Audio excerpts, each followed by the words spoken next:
Welcome back, everybody. Welcome back to the canyon. Welcome back to the bench.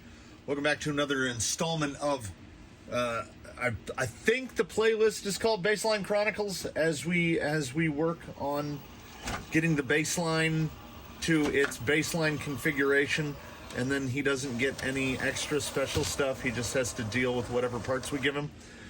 So I was finishing assembling the AR-44s. I got the servo mount on. This is not for him. This is for other stuff.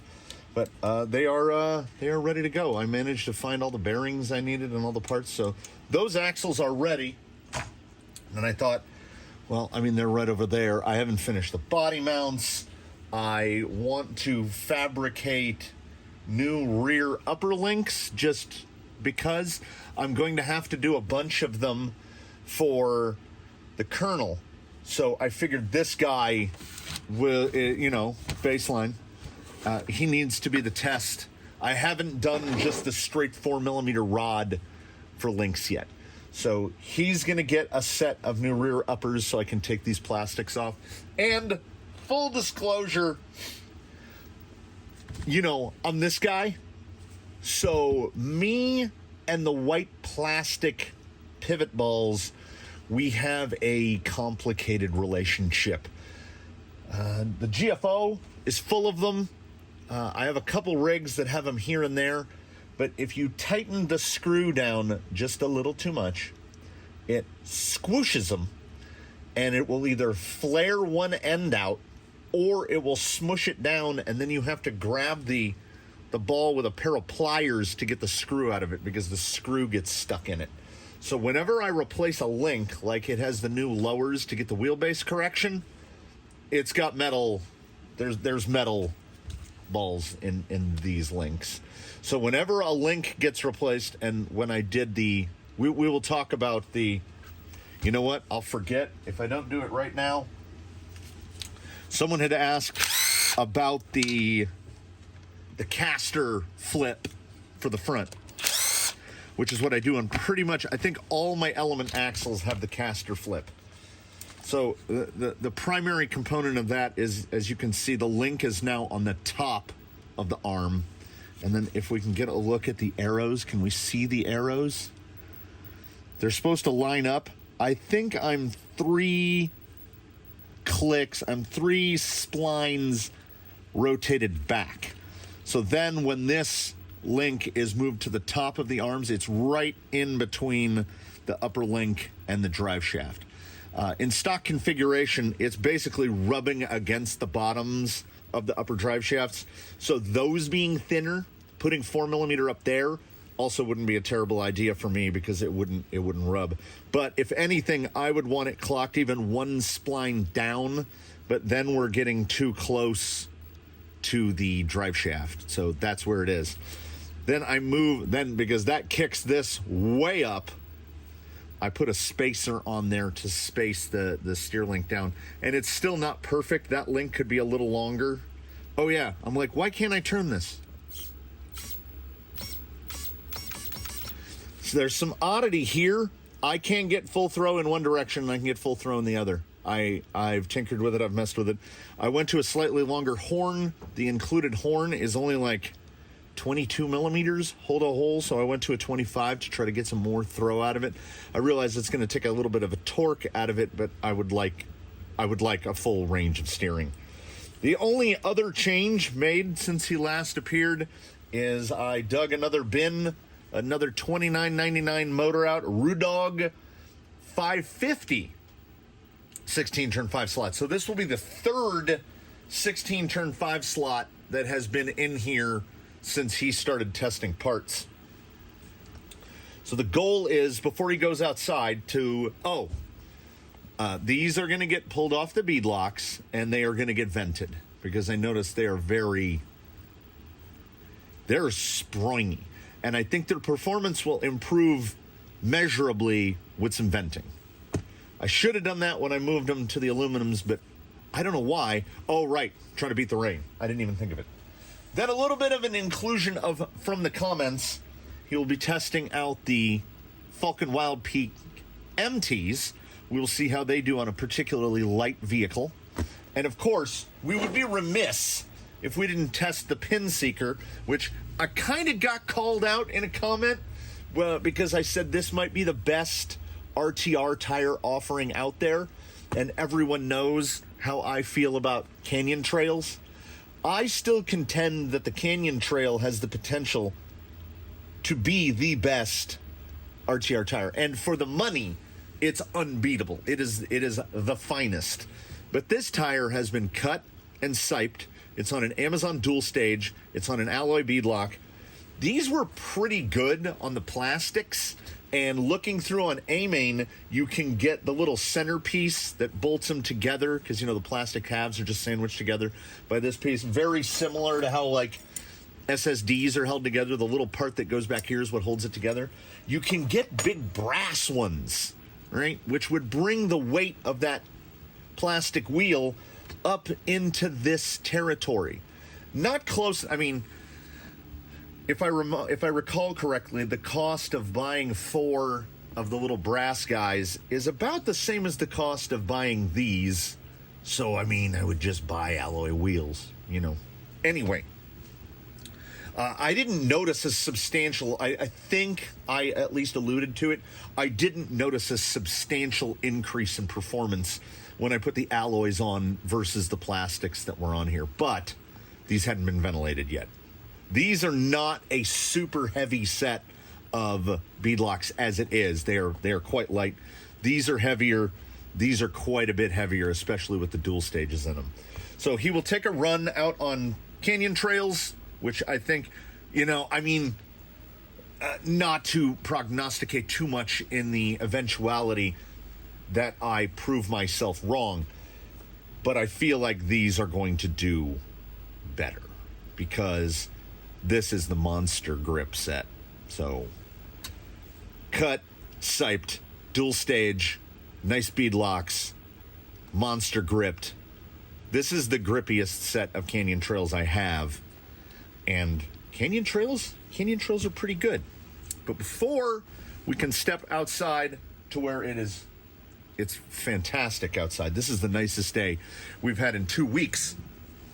Before we take a trip outside to test that out, I will be fabricating the rear uppers, and it's going to be a very simple.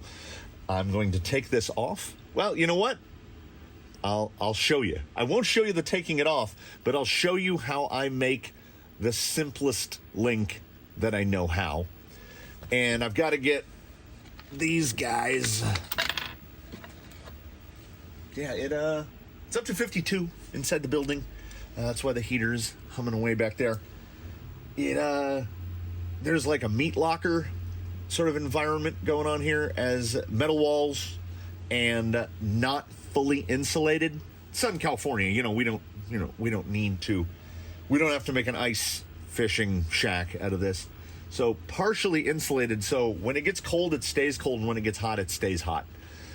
I'm not complaining. I got a swamp cooler for the times when it gets really bad, but what I need to do with these is they were cut to fit, because it's basically in between holes, which is the only reason I was making these. I can get the front lip back down onto the bumper. See that gap? I can swallow that gap up, not with these because the holes are in between, but with these, is that the way? No, they go this way. And I don't know if they need cleaned up. I haven't checked for sure to see if we're still raised too high. I just tried to get them identical. They're 18. The shoulder here is 18 millimeters, and I will size them to whatever need be. This is the thing I do. It's the thing I'm doing with the kernel. It's the thing I'm doing with Baseline. This is Baseline's body. I like this body. I really do. For an unlicensed thing, I'm definitely debating about getting the plastics, like the windshield wipers, rear view mirrors, front grille. Yeah, see, I can go down another So those will have to be reduced down about another 3 millimeters. I wanted to leave it. Oh, and also where the ledge hits, because of the size of that ledge, it hits, you can see a little scrape. It hits right there on that. But there's going to be an O-ring, maybe 2 O-rings, and I have some bigger, fatter, like I've got some low-C O-rings, so I might put a fatter O-ring on there because I'm trying to keep the body rattled to a minimum. And depending on how easy it goes to make my simple rear uppers, I do want to, I have every opportunity to ruin these. The last thing I'm going to do is drill the holes for the pins and the holes for the body pins. Because first, I'm going to try to drill a hole, a blind hole that doesn't go all the way through, because I want to put a brace in it just like that. That's why I left them so big. And getting a drill to center, I'm not a machinist, so getting a drill to center into this, I have one of those little V-shaped jigs. It never works. I tend to just clamp this into my quick slide vise, try to get these holes drilled, because I really want a really stiffening brace so that I can remove this brace, because I think there's just enough room to get the battery on top of the servo. So if things are successful in here, if I can get these completed and not ruined, if I can get the rear uppers completed, everything in, everything good, I might try to at least get the first fabrication steps on my sliders, which I intend to be just metal, basically metal bars. I'm also considering building some slider covers to cover the skirts, because they are ribbed. He's the test bed for this stuff, because I've got 3 or 4 vehicles. Yellow runs big sides like this. I've got these big sides on a number of rigs, and if it's successful and it's not too difficult to fabricate those like clean bottom sliders, somebody makes them for I think 10.3, the clean sliders, I will start fabbing those up. And not in this installment, because we've got to wait for Amazon, but in a future installment of SE, when he moves on to testing some 3-slot stuff, I've got a handful of wacky Amazon 3-slot options. 3 motors came out to, I want to say it was right about $50. All 540s. So we're going to be testing some 540s in here. He has not put a wheel to the Rudog 550 16 slot. If memory serves, okay, let's see if we can do the quick math before I start gathering parts for machining. A 27-turn 550 is roughly the equivalent wheel speed of a 35-turn 540, which would mean that a 16-turn 5-slot is, I have absolutely no idea, because those conversions are for 3-slot. So first you'd have to do the conversion. What is a 16-turn 5-slot in 3-slot equivalent? So let's say it's around 27 turns, which I think is right. That might be right, 27 turn. So this would be the equivalent of running a 35-turn 540 with just quite a lot more torque. And I like torque. I like drag brake. We'll see how smooth this is. Maybe this will be the motor that changes my mind when it comes to 5 slots. I'm not holding my breath. That is, of course, the G2 in there. And it is set up with if you've watched the review, it's set up in the way that I think is the least useful. But I can turn the drag brake completely off, or I can turn it back on, because this is a 2-channel radio, but the aux channel is controlled by this switch. And I just tried it. I plugged it in and was like, well, I mean, if it works, it works. Upper links, yes. Finish these. Get this guy on there. That's gonna be the fun one. But first, pull these links, grab the 4mm stock, and we'll make some skinny winny uppers. In only the most high-tech of methods, we take the link that we know works, We lay it down here. You don't even need a ruler. You take the links you're gonna, the rod ends you're gonna use, which in this case are the regular element ends. There are the balls that will go in place. We measure the distance in between the end of the two. It's 98 millimeters. Fun fact, the recess inside here is 12 millimeters deep, so we do not add 12 and 12. We add 9 and 9, so we add 18. So 98 plus 18 is 116. So the goal is to make 2 rods 116 millimeters long, or as close as possible to being accurate. And then I will try to thread about 12 millimeters-ish on the end. This will give me probably 3 millimeters of adjustment either way. And then we will use this guy, and I put it like this, and I put it, yeah, see, this one's already got some crush on it. I can, because, how about this one? Yeah, see, this one just, and then I hang the two together, and I try to get them to line up, and that's how I get them to be the same length. So let me go grab 4 millimeter rod, let me cut them and thread them, which is super exciting, and put them together and see if it works. It would be insane if I wasn't making 2 of these. I've already begun assembling one because honestly, this one came out nicer. I got the ends of the threads a lot nicer on this one. They are both exactly 117 millimeters long. Well, this one is like 117.12, and that one is 117.08. So it's close enough. And this is the very high-tech method for replicating double-angled links. Straight links, it doesn't matter. So you have to eyeball, and as you can see, there's a slope there. I can press them together, and then these span apart like that. So if you're trying to copy a link to a precise length, you slide the link of known length on there, and the objective is to get them to touch the ends of the balls. The edges of the balls should touch. And with these perfectly parallel to one another, they make like link. I know they make them for shocks, and the shock length tool that enables you to get your shocks the exact same length. Building a jig to do it for links would be the exact same thing, but why not just, grab 2 Allen wrenches, pieces of rod, whatever.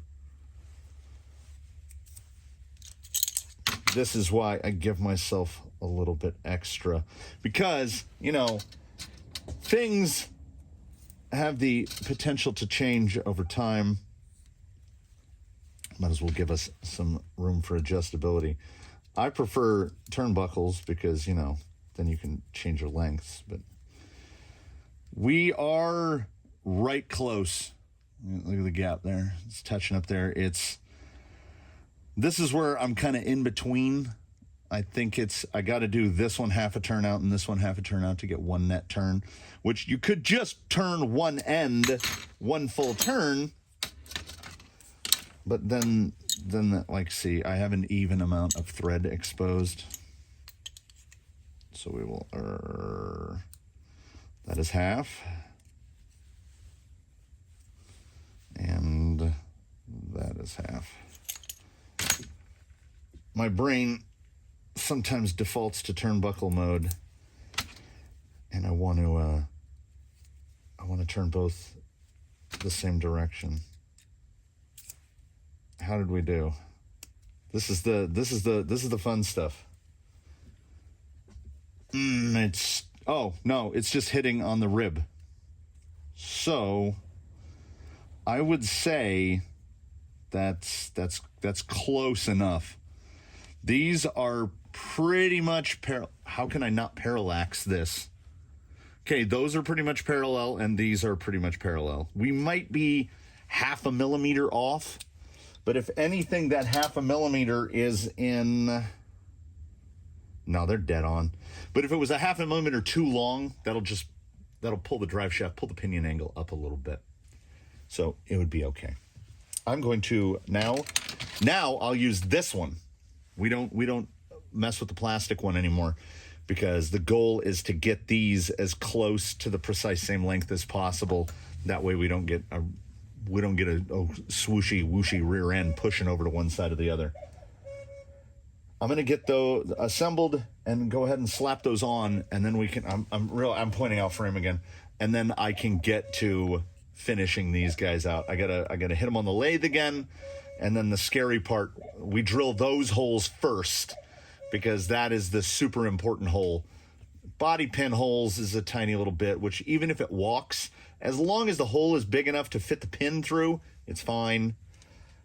Part of me is saying, see if a magnet will fit, but there's no Velcro on the sides of here, so there won't be magnets. Get this assembled, and then start to drilling.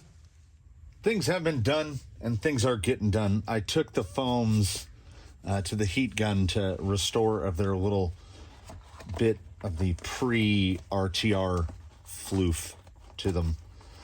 They all had a little crease, probably from being, because comes all as an RTR, so zip tied down into the box, so they crushed down at the bottom. Get them a little more round again. I ventilated them, and I couldn't help myself. Where's the guy? Good old leather punch. That's what we always use. And I couldn't help myself from ventilating them through the little Element logo Pinseeker, I suppose. So when punching through the second thickest part of the rubber, these have 4 vents, because as you could see, they have that little spool shape. So in the middle, they're only about 2 millimeters. So ordinarily, I'm punching through one of the thinnest parts of the carcass. So 2 4-millimeter holes is fine. 4 2-millimeter holes is, we know how math works. What is it? A 12-inch pizza is actually twice as much pizza as a 10-inch pizza.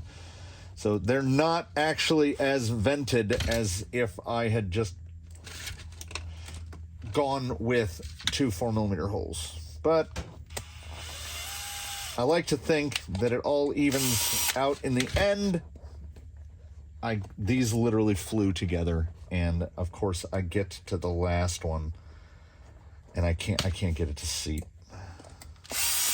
I was going to make a remark about how these are super easy to mount, because as it says on the sidewall, 1.35 inches, so 36 millimeters or so. A 36 millimeter tire is going to be significantly easier to mount than something that is much wider, even on these, which are older beadlocks that have a pretty narrow ring in them. When you don't get the 5 holes in the back lined up with the 5 holes in the face, you look like you're floundering. We crisscross applesauce every other hole. Just go in a circle. It's not super critical on these, as like I say, they're so skinny that even on the skinny wheels.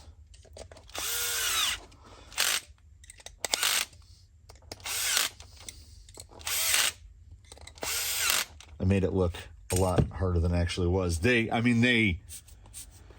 are much more compliant now. The only hope with that is that we haven't introduced compliance to a point that in side hilling sort of operations, they just collapse. But every tire in here is vented.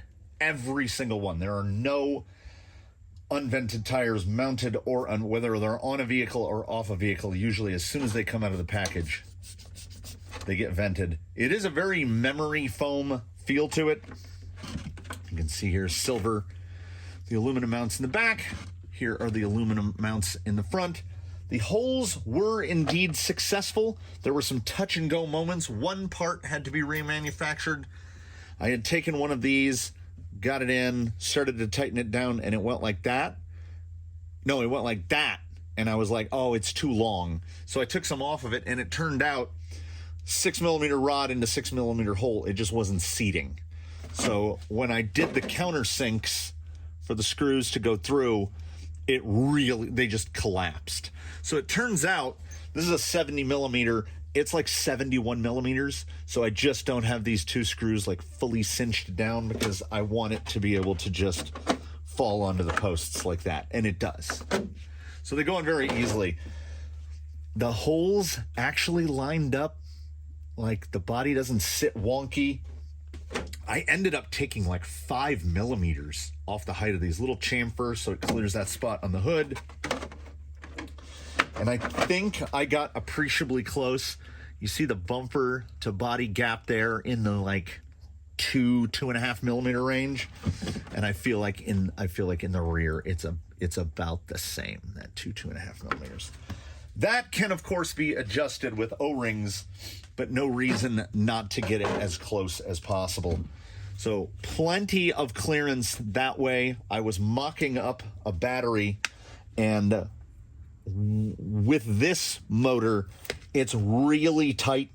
It would probably be actually easier to do a little trimming, both on the bumper pins and maybe on the mount itself, just a little cove out. And then I will have to make the little U shape that the battery sits in so that the battery cannot shift around. Otherwise, we're going to be stuffing the battery into the frame rails.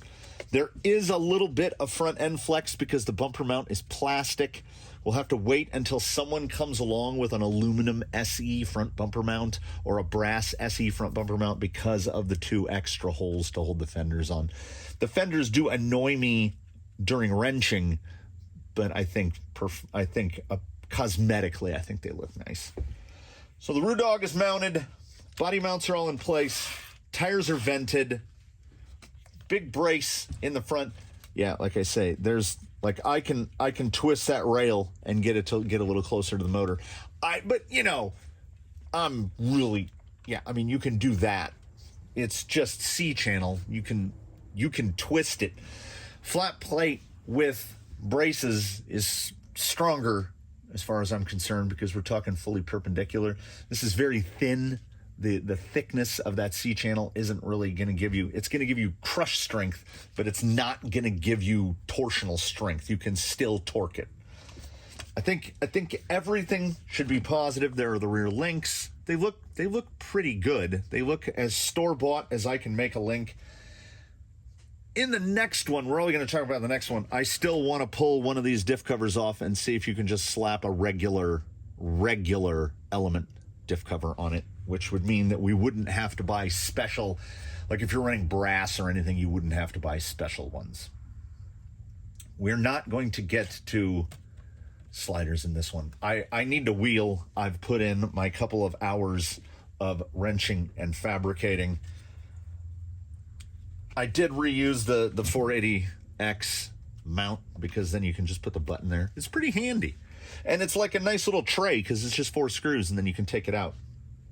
Won't be in here a whole lot longer, but I need to leave that, we need to have that option to install speed controls on here because this isn't the guy that's going to get an SE, but this is baseline. This is the test rig. He's going to go through some stuff. When motors come in, speed controls, whatever, this is the guy that gets to test them. As in today, he's going to test the Roo Dog. He's going to test the 2 sets of tires after he establishes the baseline for vented Pinseekers. I do like the 4-hole. They feel real. I want to grab them. So the battery will be addressed in the next one. So I'll just tell you what the next installment of the Baseline Chronicles is before we go do the wheeling and do a little tire testing on this one. Sliders. The battery will be relocated to the forward position, whatever operations that takes. And part of me just said build an up rack so that the battery just slides in right above where the servo would go. But if I can move that amount of weight to unsprung, I'm going to do that. So we're going to stick it on top of the battery. I just got to maybe bend a Kydex aluminum, whatever it comes out to be to hold the battery. And then probably burying the lead.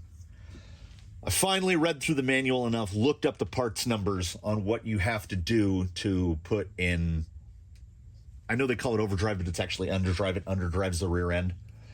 You need effectively all the guts from a Stealth X. This is a Stealth XF. So you need the two diff halves with the bearings so that they spin independently of one another so you can get the underdrive. You need those big main gears because this, when I pull this apart in the next one, you'll get to see the big shaft that just has a single gear on it.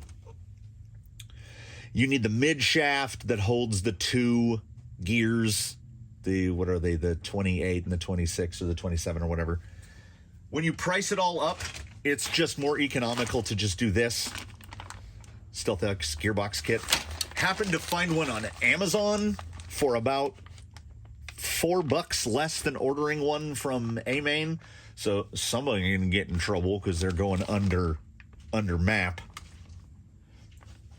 But there you have it. So when this gets pulled apart and reassembled, I'm just going to put all the bearings in it. Like I say, I don't think that the bushings are a serious problem, but I think whenever I pull something apart to replace it or test a bit or something, just like with the pillow balls, replacing them with metal in place of the plastic. Like, I don't need to replace the ones on the shocks. I'm not messing with the shocks. At some point, we will mess with the shocks. I did get one option bag. I got the soft springs for these. I mean, they're super cheap. I think it's like $7 for 3 different sets. And they do have color bands on them. We've got, what is it, green, white, blue. And it looks like whites on the front. I don't know what the rates mean yet. I've not even begun to look it up. And I don't believe there's a band on the rear. The rears actually feel pretty stiff. I will say that with the brass pivots in the rear does, like, and then there's definitely a little more silkiness to the rear end. So these are minor changes, incremental changes. That's where we're trying to stay. I don't want to mess with any of the front links at all until something makes me mess with them. So this is the configuration that will be going out on the course. We'll do the tires just in the order we'll do them like this. So we'll go the best, in my opinion, RTR out of the box, the best RTR with a little bit of work, and then we'll try these Wildpeaks because someone said, hey, try those Wildpeaks, and I happen to have those, so let's try those. Those are the 3 sets. We're going to drive around. We're going to hit some obstacles. Hopefully it should be all dried out there, and there'll be no more purple floaties today. Let's see how he do with his stiffened front end, his ventilated tires, and I love driving this thing, so this one might run on a while. That's why I made sure to point out what's coming in the next episode so that this episode isn't 2 hours long. Come with me, will you? I mentioned in the past that I take quite a bit from the journey from the shop to the course. And today is no different. If you note this guy coming across the rough stuff right here, that's already radically improved. He had a lot of leaf spring-esque seesaw action when crossing this uneven surface. If we're going to compare a tire against a tire, we go to a place where the tire matters more than anything else, which is slick rock. Decent amount of lug noise. Getting a little skatey there.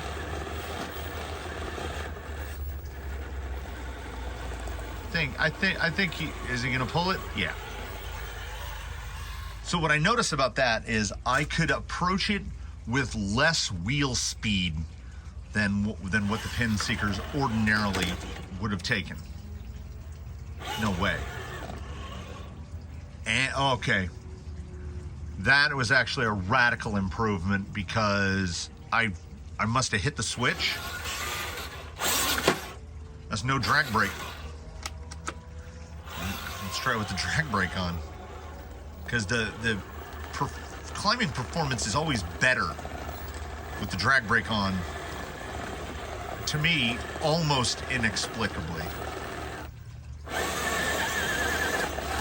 I'm just shuttled into a bad spot. Come on, pinch. Air, pick that up, no. Pick up right there, no. Pick up right there. Yeah, the Pinseeker is a strange tire.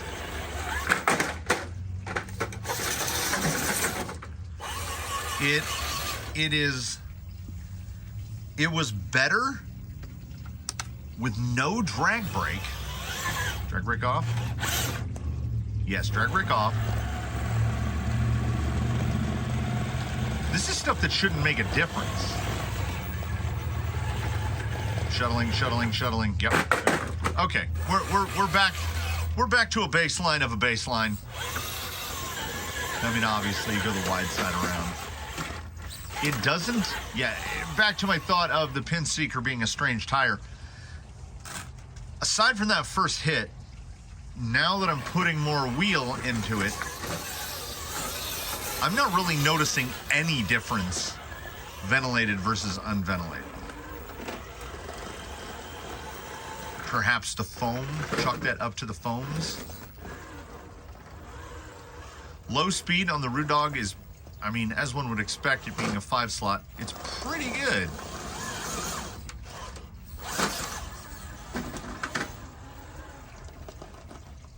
Could probably actually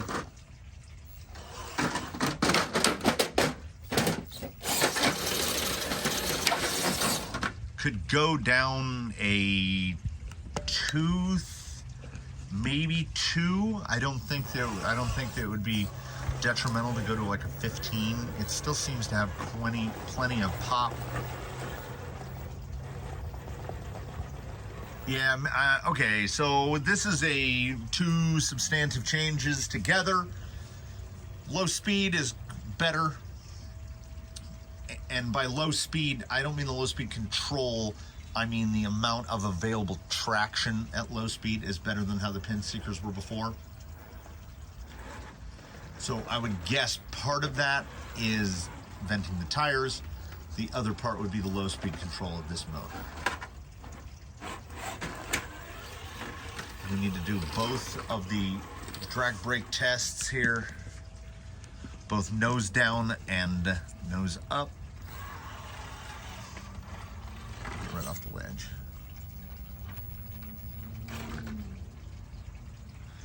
If you can 3-wheel motion it nose down, and there's not a lot of weight on that driver's front, that's more than acceptable.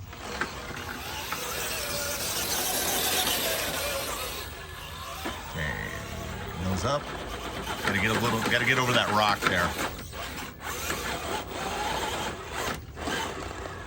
Want to make sure it's not hung on anything.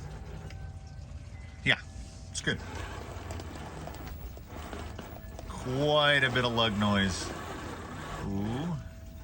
Yeah, pushing a little wide. Yeah, that pushed out much wider than how I would ordinarily have taken that. Drag brake is exactly what I would hope. Yeah, they are still little more responsive in the low range,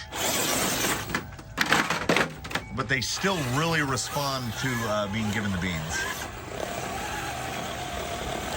And I don't know if that's the narrowness, if that's the compound, if it's some combination.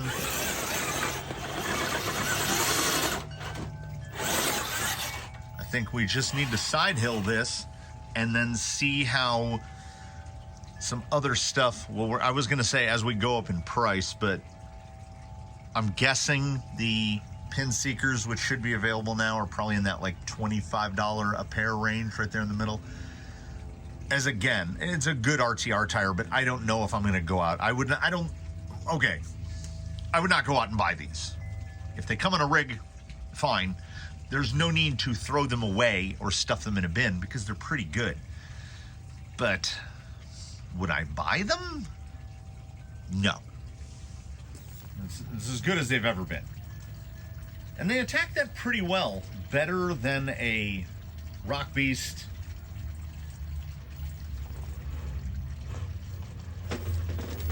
Yeah, could definitely go down a couple teeth on pinion. That was a little surgy right there. A little surgy right here. Staying up nice and high, though. Oh. I had a little momentary miscalculation there, but that was really promising. The way the front tire stayed in tight on that before it rolled out.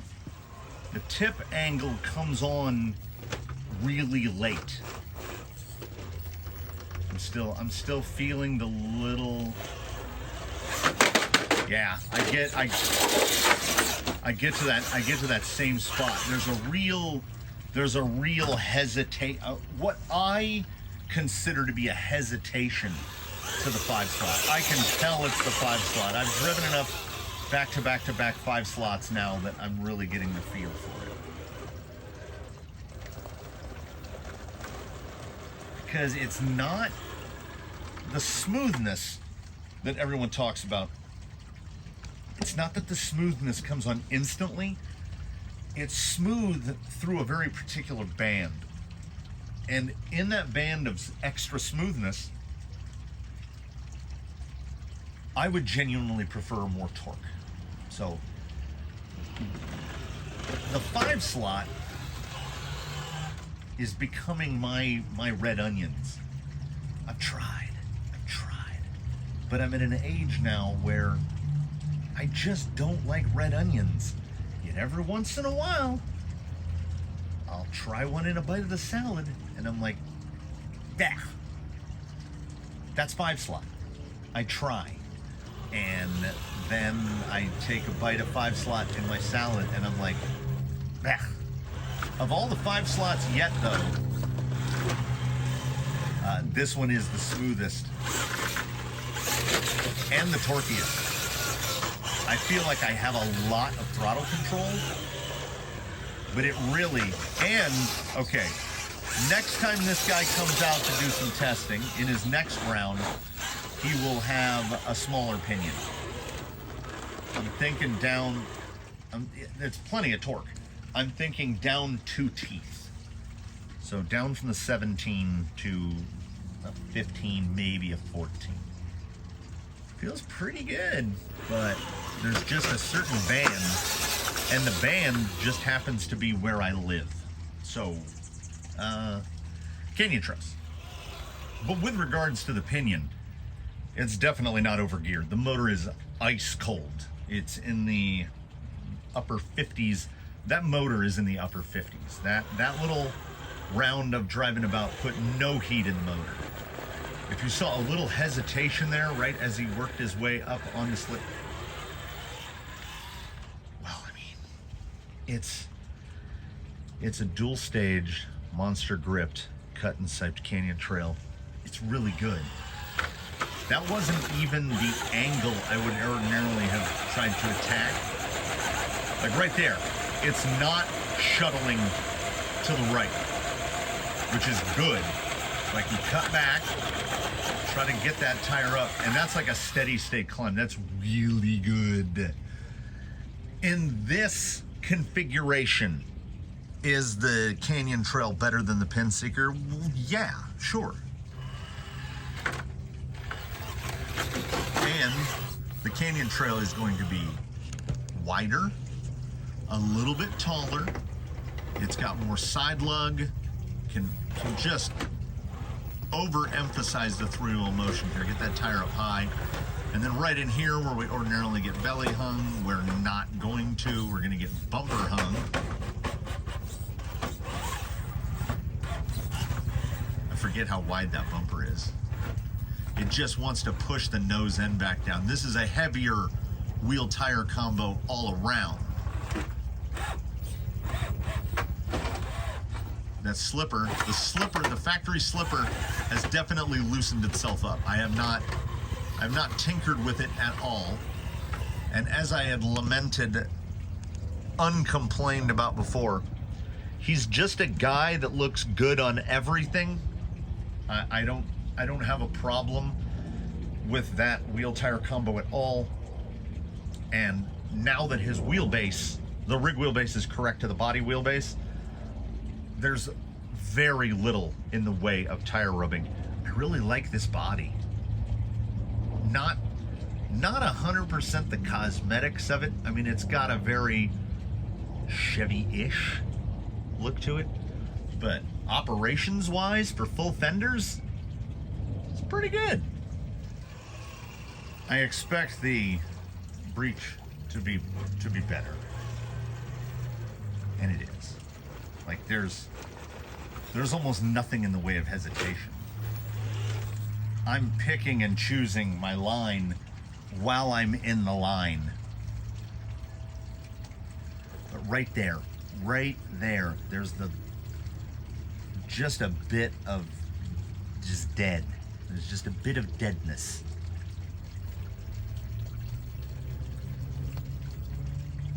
Very light on the high side.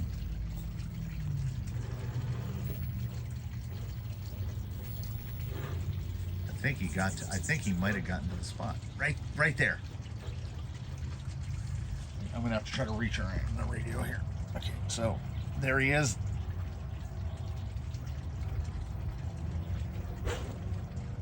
I have to give too big of a burst. Yeah, that's 100% 5-slot interference. That's what we're going to call it. Moving forward, it's 5-slot interference because the layout is responsive to the beans.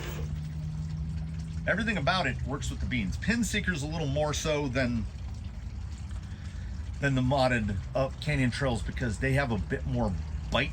They got a bit more drive to them. So when you give it a little more beans, if one tire hooks up, it's going to shoot you in a direction that you might entirely not be able to predict. Like that. Very much like that.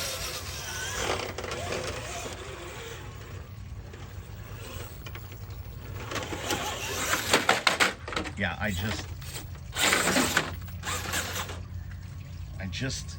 there's just something about it. You got good throttle, and then there's just like a dip. It's like an engine that has not been properly dyno tuned. No. It's like it's got turbo lag. A 5-slot to me, and this is just me personally, feels like a motor with turbo lag. And then when the power comes back in and you need it, it gives you all the beans at once, too much beans. So smooth delivery, I'm not going to exchange for consistent torque band. Vanquish Falken Wildpeak MTs, same operations. Moving from the canyon trails to the wild peaks is a loss of probably a full inch of overall track width. My buddy was very specific about how he wanted this wheel tire combo to fit on the Ground Fox Origin on GFO. So these have the smallest offset SLWs we could find, and then on the rig itself the hexes are turned down. So you can see they are fully inside the fenders. They're basically sitting like the Pinseekers, but in a grippier, more performance type. Like, see, no stuttering. Try to place it a little better. Get over. Yep. I can choose a line here. It's not going to choose the line for me. I can tell it where to go. And the Wild Peak is, as one would expect, it being the Falken Wildpeak, it is based on the Falken Wildpeak. And real world tires don't tend to have a ton of side lug, so these do not have a ton of side lug, but they are very predictable. And the foams that they come with are very well matched to the tire. You get nose super high there. It's of the three, this is the most drivable. I'm not a slave to giving it the beans. I don't have to pick and choose the line as carefully as I do with the Canyon Trail. And it's genuinely strange transitioning from one to the other to have what feels like more available traction when you can see the sidewall. Look at the sidewall. There's nothing there. It has minimal side lug. And once again, while I don't think that the gunmetal would not be my first choice for a primer gray body. Once again, they still look good. So as is the usual, this is a shared learning experience. Yeah, no, as I said, almost no hesitation with the Canyon Trail. Literally no hesitation with the Wildpeaks. He's up very high, but it doesn't feel light. This is transition off right here. And there's just this amount of deadband that I just don't like. I feel like I'm trying to see if the rear end will slide down a little for me. I feel like with a little bit more fine point control on the throttle, I could have positioned the nose end, gotten the rear to pull down a little, gotten the front end to claw up a little more, but there's this dead patch in the throttle. Could be a little bit build radio. We can't fault the speed control in this one, but I think it's the motor, because his wheeling in his last time out on State of the Canyon was on a 3-slot. It was on a Trailmaster Sport 27 turn, and it was just more responsive. Like the motor feels more immediate.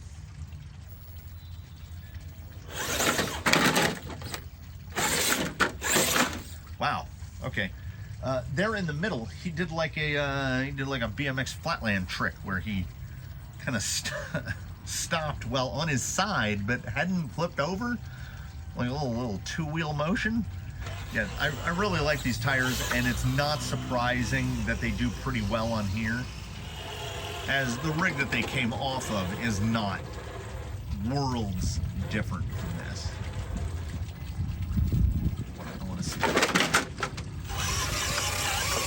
I wanted to see how far I could get it out onto the lean. A little more conventional here. Get that tire up over.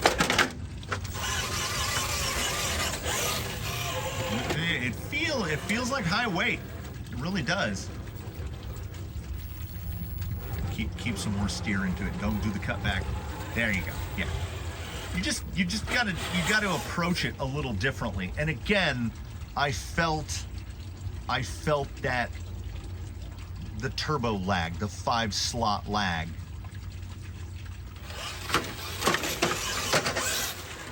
In an attempt to not, I'm trying not to go too Gretchen here. I don't think I'm gonna make 5-slot happen. Gretchen, stop trying to make fetch happen. It's not going to happen. The positionability is remarkably good with these. Come on. This is the breakover kingdom right here. There. Oh, I had it. That was the lack of side lug there. The compound is there. The dimension of the tire is pretty well there, but what I don't have there is enough low speed. Yeah, I think the turbo analogy is a pretty good one, because I can almost get it what I want to do. That was more surge forward than what I wanted.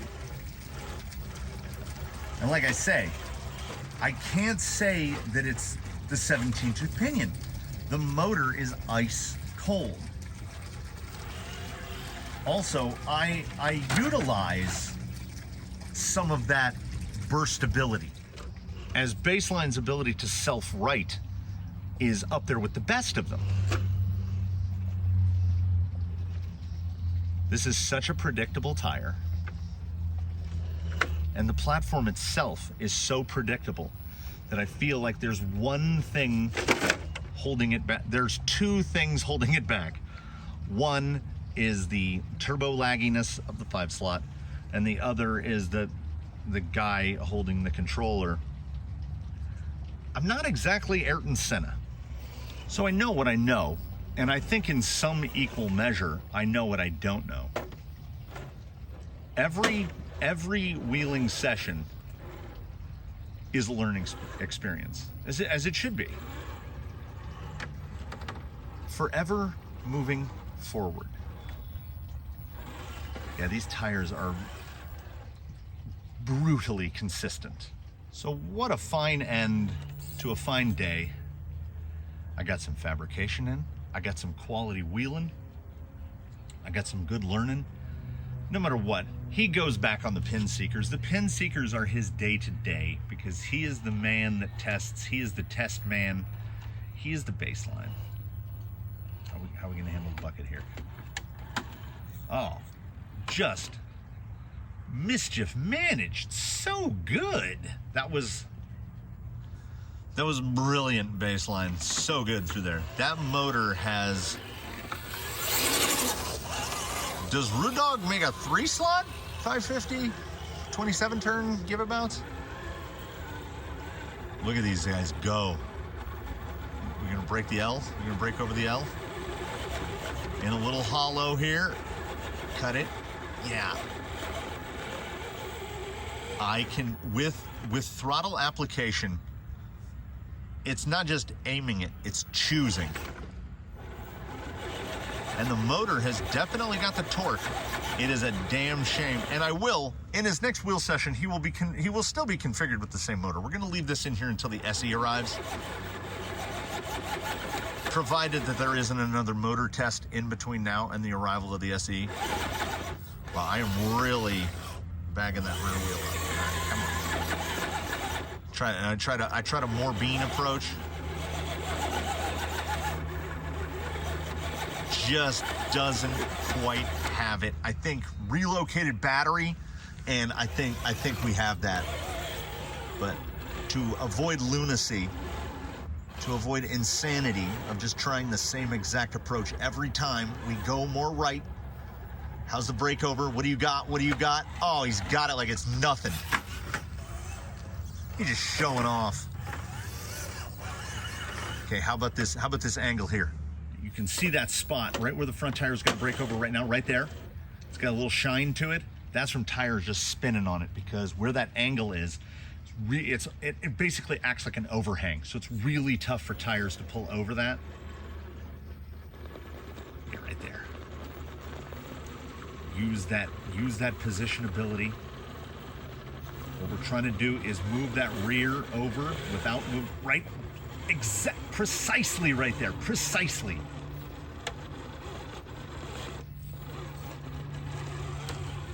Yeah, the Wildpeak MT is a good tire. That's a good tire. This is a good rig. This is a good day. Thank you for watching, everybody. What a perfect time to close it. I do indeed thank you for watching. I do invite you to comment below. I hope you subscribe if you haven't. I hope you like if you liked it. I'm doing this thing around here. Let's see if this goes in stereo. Woo! We got channel memberships if that's something that interests you. If you like long, rambling content and guys that make stuff, drive stuff, wheel stuff, brake stuff, you came to the right place. This is the Canyon. I forgot my bucket chair. It's so far away I can't even pivot the camera to show where it is, and I've got old knees and I'm trying to crouch down so that I have a good line to the microphone. So all that stuff I said before, and on top of that, please do tune in for the next one. And in the meantime, between now and between when we meet again, please, one and all, do your very best. Have a good one, everybody. We'll see you in the next one. That is so fetch.